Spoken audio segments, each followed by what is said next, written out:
What is up, guys? Welcome back to the Zach and Pat Show. I'm Zach. I'm Pat. This is the show about manhood, fatherhood, entrepreneurship, and the mentality it takes to be successful at those things. And we'll probably sprinkle in some help, real estate advice too, because that's what Pat and I do. You know, guys, life can be tough. We can go through some things and struggle at times, but this is the show to let you know that you're not alone. So if you're someone out there going through any of these things, this is the show for you. Shout out to our friends at NeuroGum for keeping us energized and focused. NeuroGum is a chewing gum, as well as they have mints. It has caffeine, L-theanine, and vitamins B6 and 12. Helps with memory and focus. I like to chew it really all the time. If I'm driving around showing houses, making calls to my clients, before a workout, anytime I just feel like I need a little bit of a mental boost, I'll pop a piece of NeuroGum. Gets me where I need to be mentally. So get out there, try some NeuroGum. Shout out to our people over at Captain Beard Co., Gabe and his crew. They're making unbelievable products for beard care. So they got beard balms and butters and oils, anything you need for your beard grooming. They also make body wash that I use their beard stuff as well as their body wash, and it all smells so amazing. It's all made with natural ingredients. They started making candles. So if you're interested in any of this stuff, check out Captain Beard Co. and use the promo code Zach and Pat for 10% off your purchases. Also, before we get into the show, we just wanted to remind everybody that, we are a newer podcast. If you've watched the show, any of our past shows, or, if you feel like you've gotten anything out of it, we'd really appreciate it if you shared the show with a friend. And, if we could ask you to do a couple other things, if you could click that subscribe button for us, that would be awesome. We are trying to grow the show. Every subscriber matters at this point. So could click that subscribe button, click that like button, and if you really want to go the extra mile, write us a review on Spotify or YouTube. Now we can get into our show here. If you've been around for any length of time, you've noticed that, or we've known that Pat and I read a book together every month, and we don't physically sit down and read it together like we do story time or anything, but we read a book on our own, and then we do a podcast about that book once a month. So this is that episode. So this month our book was Never Split the Difference by Chris Voss. That was great. Yeah, man. That was just my second time reading it. Me too. I like rereading stuff like this because different things pop out at different points depending on where you're at in life. And yeah, this was a good one. I really enjoyed it. It's just great negotiating tactics and ways to get the upper hand when it comes to negotiations. Yeah, I mean, especially in the industry that we're in, I feel like it really, really helps. I mean, negotiation is a huge portion, especially, I guess more what I do than what you do. Right. But you can only, you can't exactly get into like a hostage type negotiation when you're trying to write offers on a house when there's multiple offers. For instance, there's not a ton of negotiation power or leverage, as Chris would say, on your side as far as being a home buyer in the market over the last couple years. But there's definitely some instances there where these things have definitely come into play for me, for sure. Oh, absolutely. So, I mean, on my side, it's not. Mine's more educating people on the loan options that are available to them, and explaining what the difference is so they can understand what it is that they're getting into. So there's not a whole lot of negotiations there. It's like, hey, this is what this program does. This is what that program does. Which one do you prefer? Yeah. So Chris Voss was how many years was he in the FBI? Do you remember? I don't remember. I can't remember off the top of my head. He had a very lengthy career as an FBI hostage negotiator. Hostage negotiator. FBI hostage negotiator. Spit it out, dude. Man, how stressful would that be? Yeah. And there's so many, and that's what one part I really liked about this book is that he goes into specific stories about like times where there was hostage, bank robbers, or someone overseas that got kidnapped on a vacation, or just crazy, man. It was such a good book. This is my second time reading it as well. And I think I read this my first time doing 75 Hard, if I remember right. It was 4 or 5 years ago at this point. So, it's chapter 1, the new rules, how to become the smartest person in any room. So Voss goes on to explain how effective negotiation is not by dominating the conversation, but by listening actively and understanding the other person's perspective. So he calls it tactical empathy, which involves showing the other person that you truly understand their feelings that they're trying to get across, which we talked about that on the last episode. Effective communication. I mean, really, to be an effective communicator, you also you have to be the best listener. And it's not listening to respond, but listening to understand. And I think he does a really good job in this chapter diving into why that's so important, which if you can put yourself in their perspective and understand where they're coming from, it's going to give you the upper hand when it comes to negotiating. So, and I think he did something, or one of the exercises in his classes where he had one, you had to negotiate for the side that you didn't agree with. correct. So, I think you said this as an example on the last episode, but for example, if you're a Republican but he puts you on the Democratic side where you have to argue for the Democratic side. So now Correct. you have to figure out, all right, I got to see things from, put myself in their shoes, and so that I can kind of see where they're coming from. Yeah, it was a good one. I really, it's such a good book. Man. Yeah. I really like chapter 2. Chapter 2, he talks about mirroring. Yeah. And that's It's so simple, too. so simple. So simple. Yeah, but it works clearly. Right. You're talking about your demands. So your demand is, it's like you said, give me $20,000 of this. I'm shooting this lady in the head. Okay, so you want $20,000, or you're shooting this lady in the head. Yeah. So you're just mirroring that person. Which, what I've written down is it introduces a key negotiating tactic. So, this encourages the other side to elaborate and builds rapport, making them feel heard without pushing their own agenda. Yeah, it highlights how mirroring can create trust and make the other person feel understood. And kind of goes into like all the psychological impact of this technique. So, it's a good one. Mm-hmm. No, I like how they all just kind of lead into, but don't feel their pain. Label it. Tactical empathy in negotiation. So it just continues to build on this tactical empathy. So the power of the power of labeling emotions is when you identify and verbalize the other person's emotions. So, example, you use the terms like it sounds like you're feeling. So, you go and give the example. Well, it sounds like you're wanting, combine the two. It sounds like you're wanting $20,000.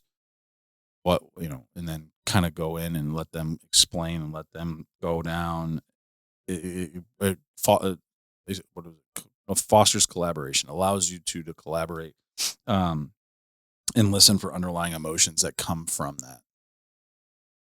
Which, again, emotions, I mean, that's the biggest thing is emotional intelligence. We talked about it on the last episode, how important that is, and being able to control that so you can use your IQ, the other side of it, your actual intelligence to, you get your EQ, your IQ. So, yeah. Chapter 4, beware of yes and master no. So, that's so good. Yeah. Just telling people no. Right. Well, not just that, but you can learn more from a no than a yes. Cause how easy, someone's how quickly do you just kind of shut down when someone says yes? So I'll be talking, you're in negotiation. I won, or whatever. You kind of get that I won feeling or whatever. Yeah. Well, well, not just that, but it's easier to say yes and then not follow up with it. So someone knocks on your door. Hey, are you interested? Yeah, sure. Just give me your information. I'll call you back. Instead of no, because then if you get a no, then now it forces you to find that underlying more information. Yeah, get more information. No is dig deeper. Yeah. You're gonna get more out of a no than you are a yes. Yeah, I can't remember which chapter it was, but I really like the searching for or trying to get the person to say that's right. That's I feel like is such a good. That's the next chapter. Oh, is it the next? I'm sorry, I'm jumping ahead. All right, but I mean, it all ties together. Yeah. So good. You get the no, and then once you start understanding the no, and they're more when they feel safe saying no, they're more likely to open up and negotiate more productively, which then leads into chapter 5, the trigger the 2 words that immediately transform any negotiation. That's right. Yeah. The goal of a good negotiator is to get the other party to say that's right rather than you're right. So you get the no. Yeah, and then you can different things. Mm-hmm. You get the no, and then you start going back and labeling, using that tactical empathy side of things and pulling to their emotions, to get them to be like, yeah, that's right.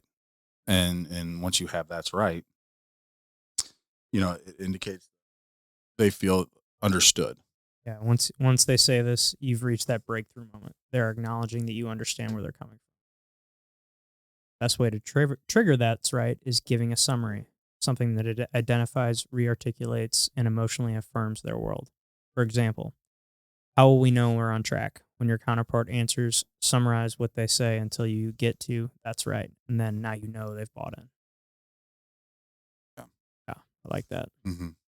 Well, this next part, anchor your starting point when in negotiations. I think that's something that really does apply.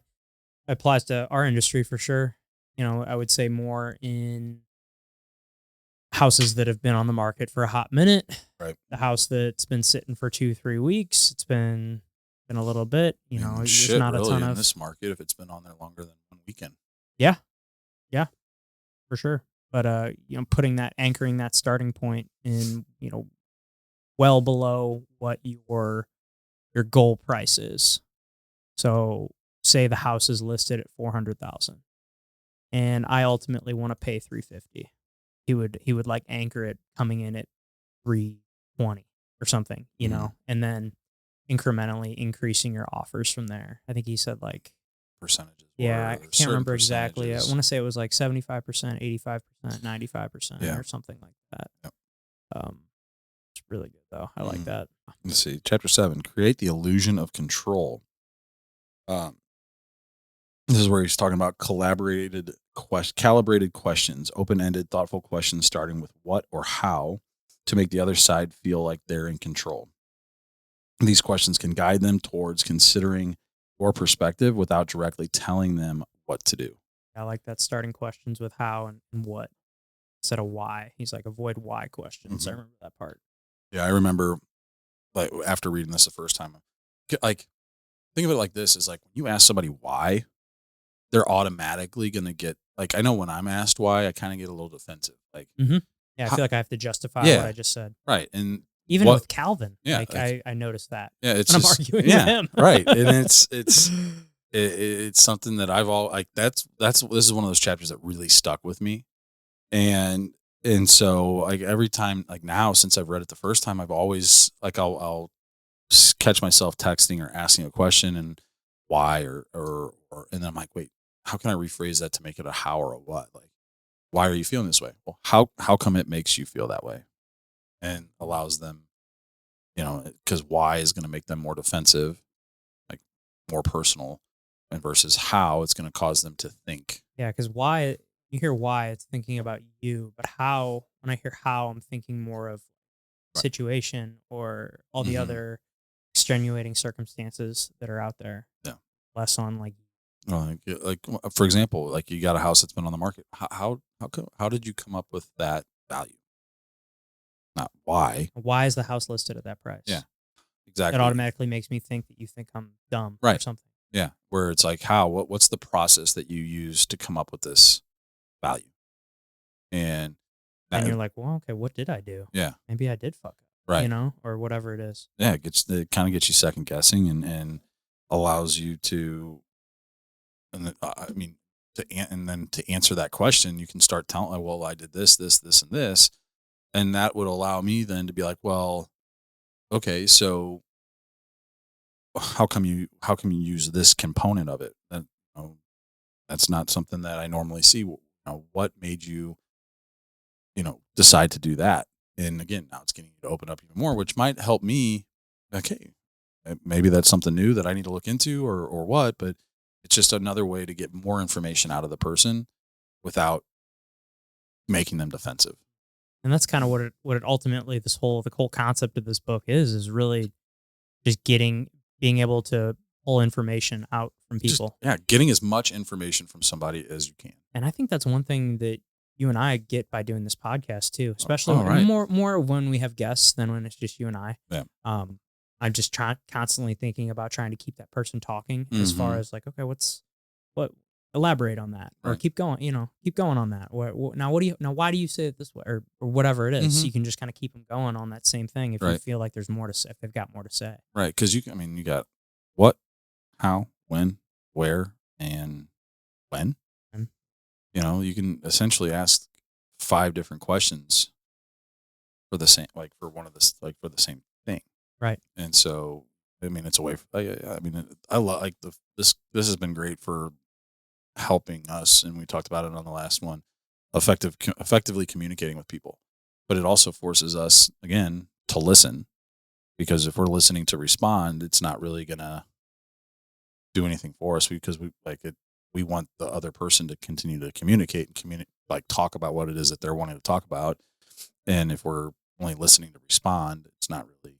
Yeah. I find the best questions I ask are ones that that just pop into my head right when they're finished, right when they're finished talking, or right when they say something that's like, "Ooh, what do you mean by that?" or whatever it is. Mhm. But versus like, because I always, no matter who it is, I feel like I always come up, or I do spend some time developing some questions before they even come in.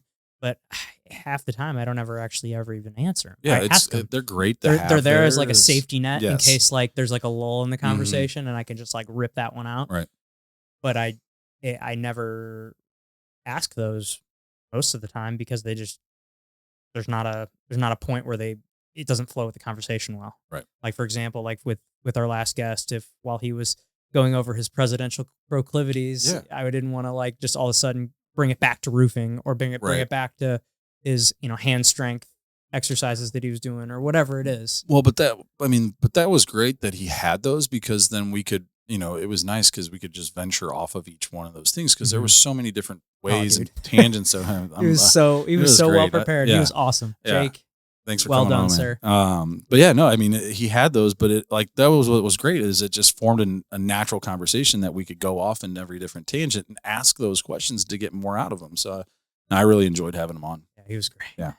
Awesome. Chapter 8, guarantee execution. This chapter focuses on ensuring the other side sticks to the terms of the deal. So he explains the importance of using questions like, how am I supposed to do that? So it's, again, not asking, why am I supposed to do that? How am I supposed to do that? And to test the feasibility of the proposals and build accountability from the start. So again, it's asking the questions to get the people to talk, to give up as much information as they can, but also to get them to trust you during the process. And it's just a fine line. It takes a lot of work and practice and effort. And obviously in our line of work, people aren't being, taken or, held at ransom. But I mean, even like with negotiating, like with kids, it's a way that, we can use that to our advantage For when sure. it comes to your 2-year-old and my, well, yeah, obviously Theo doesn't need any negotiating yet. No, he's easy. He controls it. Yeah, he's easy. But Connor and Oliver, I mean, Connor, that kid, they're funny. But yeah, he's getting to that point where it's like, all right, now I got to rephrase on what I want to get him to do or how I want him to do it. So I feel like we're having to do that with Calvin at 2.5. it only gets worse. I'm sure. That was what, chapter 8? Yeah, chapter 9. Chapter 9, bargain hard. So it just kind of goes into various bargaining tactics. I have the Ackerman model written down here. What do you know what that is? Do you have any tactical approach to bargaining through incremental concessions? Oh, I think that's what we're talking about. We were talking about with the percentages, anchoring, and then coming up certain percentages. Yep. Yeah, that's good. I really like that stuff. He was the student at school trying to get more money for the alumni event. Yes, that's right. So yeah, and he needed like that specific number. Well, he wrote the specific number higher than he's like, I only need $400. Right. And so he started off with 1,000. Right. And worked his way back. And she's like, well, it sounds like you're looking for a specific number. And he just threw out a specific number that was $33.55 or something like that. Yeah. The dean came back and gave him $440. Right. After quite a bit of back and forth. Yeah. Chapter 10, he introduces the concept of black swans, unknowns that can change the course of a negotiation. And sounds like these black swans are like just fucking key points that you're like waiting for them to say that. Well, it's so a black swan dives into the history of the black swan is like no one ever sees there's no at the time only one person had ever seen a black swan. So Right. it's Like a things that unicorn. don't ever occur. And I think the story that he tells is of a guy who murdered his parents and then ran down the street and held a bank hostage. And then basically his demand was, I want the police to kill me, or I'm going to shoot somebody at 2 p.m. And they're like, well, obviously he's not going to do that. Right. But sure as hell, And 2 p.m. came around and they hadn't killed him yet. because his whole goal was suicide by cop. Right. And so he lined somebody up and killed the person. And then from there, he just put his body up against the glass and they just lit him up. Right. So his whole goal for the whole thing was to commit suicide, essentially. right. Which had they had done their they didn't necessarily, they thought this was just a standard negotiating situation. But this was one of those black swan events where they needed to do a little bit more research and be a little bit more prepared for it. So basically what he's saying is, in any situation, be prepared for a black swan, something that could completely come out of nowhere that, you may not think of or have thought, or could have been very rare, but just know that there is always that possibility and you need to be able to react to it. Speaking of parents getting murdered, me and Gina just started that the Menendez brother show on Netflix last night. We watched the first episode. Whoo! Holy, have you seen it? Yeah, so there's been a bunch of stuff about it, which is funny. Why I'm not it's I was always curious. Is why is this coming back around now? But I remember it's every few years. But they're Hulu's doing one on it with the actual trial, actual footage. Really? Yeah. But there's documentaries and stuff out there already about all this. Yeah. I'd heard of it, but I didn't really know much about it. But yeah, we watched that first episode last night. I was like, whoa, holy fuck. Oh yeah. Well, and there's so many twists and turns. I don't want to ruin it. I'm excited. I'm fired up. We're one episode in and I'm pumped to get home tonight after the gym and get the kids to bed and we can watch another episode. I'm it's so good. It's good. Obviously, I mean, like I said, I've seen a bunch of stuff on this over the years. And just the motive doesn't. I mean, I guess I'll get into it a little bit more, but it's just crazy. It's just bananas. Yeah, no, it's different, but it's a good one. So. All right, guys. Well, that'll wrap up today's show. Remember, if you guys got anything out of any of our episodes, make sure to send them to a friend. Send it to someone who you think would like it, or get along, or vibe with the stuff that we're talking about: manhood, fatherhood, entrepreneurship, a little bit of real estate here and there. So send it to someone. Hit that subscribe button. Hit that like. Comment what you guys thought down below, and we will see you next time.